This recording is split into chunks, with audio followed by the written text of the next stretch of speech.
Nabawi ng mga otoridad ng 2nd Provincial Mobile Force Company ang war materials ng CPP-NPA matapos ituro ng dati nilang kasamahan na nagbalik loob gobyerno sa bayan ng Quiapo, Nueva Ecija.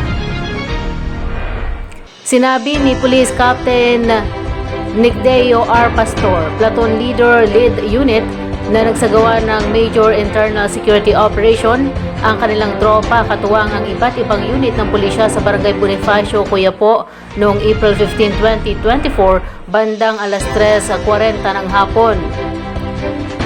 Nahukay nila ang 2 piraso ng rifle grenade, 49 na piraso ng bala para sa M60 caliber at 2 piraso ng 12V na baterya. Ang operasyon ay naging matagumpay dahil na rin sa isinagawang pagbubunyag dito ni alias KRJ na dating miyembro ng CTG, CPP, NPA, NDF sa ilalim ng Josefino Corpus Command na dati na rin sumuko sa 2nd PMFC. Nasa pangalaga na ngayon ng Nueva Ecija Provincial Explosives and Cannon Unit o NEPECO ang mga gamit na pampasabog para sa tamang disposisyon.